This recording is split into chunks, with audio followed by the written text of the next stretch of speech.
Okay, how are you today? I am fine. I think and the weather has started improving to my favor.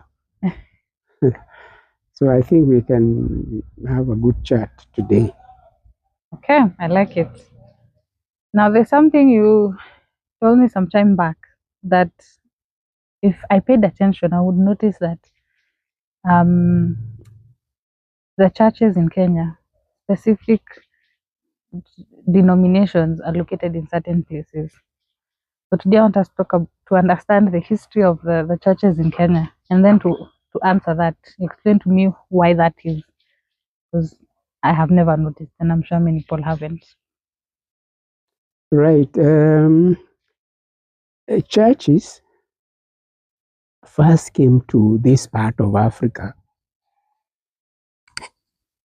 as as missionaries, and we read about missionaries who came, made journeys inland from the coast, mainly from Zanzibar and Mombasa, came up, made their reports, and they mainly came, the Christian missionaries mainly came from the Church Missionary Society, which is the precursor to today's Anglican Church of Kenya. One or two others came or were sent by another branch of Christianity from England, from Britain, known as that time known as the Church of Scotland Mission, and it is a precursor to today's Presbyterian Church of East Africa, PCEA. And they also sent in missionaries to East Africa.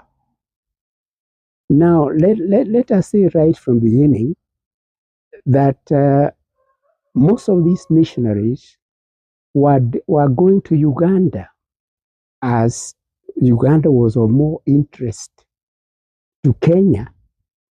And Uganda has a history of empires and, what we would call at that time organized governments by the local people, the Baganda, the Bunyoro, the others like that, for example, who had kingdoms and a system of government. And they were attracting attention. And again, there was a lot of keen interest in Europe and elsewhere as to the source of River Nile. And a lot of explorers and Christian missionaries had a lot of interest to locate the actual source of the Nile. And it was known it is somewhere in East Africa. And the interest was bringing a lot of explorers and followed by the Christian missionaries to this part of Africa. It did not have a name, an official name. It was just East Africa. Yes, the missionary groups were setting up inland stations, were sponsored, of course, by their main headquarters in Britain. And I'm referring in particular to the Church Missionary Society and the Church of Scotland Mission. So as far as the Church Missionary Society is concerned, we noticed that they had the first station from Mombasa. They moved to Rabai, which is not far from Mombasa, and that mission and the church structure and hospital and school still exists today. For the PCA, or the Church of Scotland Mission, after moving from Mombasa, they set up a station in Kibwezi. And Kibwezi wasn't very good for them. It was not suitable. The climate was affecting them, and they got they were infected with malaria quite often, and a few missionaries died as a result. And a decision was made to move that station nearer Nairobi, which was at that time there was a lot of interest in Nairobi because of the building of the railway and the survey work that was going on. They didn't come right to Nairobi. They moved to Kikuyu, where they were hosted at Kikuyu by the local chieftain who was called Chief Wayaki. He gave them, they agreed, he agreed to give them land. He allocated sufficient space for a mission station, for a school, for a hospital, and some training college. And these are the beginnings of institutions like the Alliance High School, the Alliance Boys, the Thorodon Sing, and the first church, which they opened in around 1908. It is still standing at Kikuyu. You have it there, the Church of the Torch. Now, for the Church Missionary Society, or the precursor to the Anglican Church, we need to go a little bit into history and know that the Anglican Church is closely allied or connected to the British ruling establishment. They are part of government in Britain in the sense that the King of England is also the head of the Church of England. So he is not the spiritual head. The spiritual head, of course, is the Archbishop of Canterbury. But at that time, when the British colonial administration was moving inland and establishing their stations for administration, they were followed closely by the Church of Scotland, the Church Missionary Society. I think from now I should refer it to the Church of England, which is the Anglican Church here, closely. And when they set up a station in Nairobi and so on, or Machakos, as we were moving inland, they were closely followed. You find that in the major towns where the administration was setting up, the Anglican Church was not too far away. And they worked very closely when the British government was doing the administration work. The Anglican Church was in the spiritual, preaching the spiritual side, establishing missions, establishing schools, establishing hospitals, and various other social facilities, and looking after the needs of the common people. As we moved as the years moved,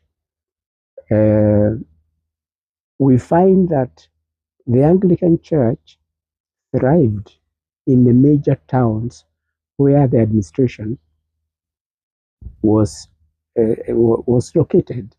And we have, when I say major towns as they were growing, Mombasa, Nairobi, Kisumu, Nakuru, and so on, where the administration was centered, the Anglican Church was not very far. Now, coming to the Church of Scotland, which is the PCA of today, we find that when they moved from Kibwezi and came to Kikuyu and set up a station, when they expanded and established themselves, stabilized it, consolidated their operations, and were able to proceed further inland, not mainly in a major town, but somewhere outside. And that's why you see from from Kikuyu, they set up a station in Tumutomo, in Nyeri, away from this a center of administration. And the next one they set up was in Chogoria, in Meru.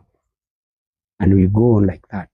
And as we move to the west, but mainly the PCA remained in the central part of the country. Now, I have not, you notice that I have not mentioned the Catholic Church. The Catholic Church was also strong. They came, they didn't send missionaries as the other two in a big way, but they had a lot of influence first in Uganda, and they set up very strong base in Uganda.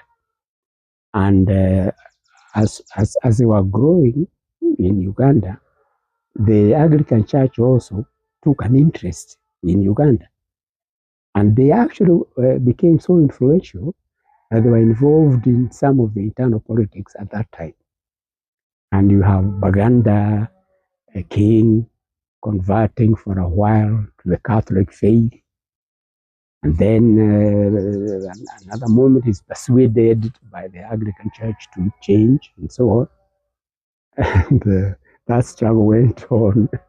But as they became very strong and set up a mission in one of the hills in Kampala, the Rubaga Hill. They have a big cathedral, which is a landmark in Uganda.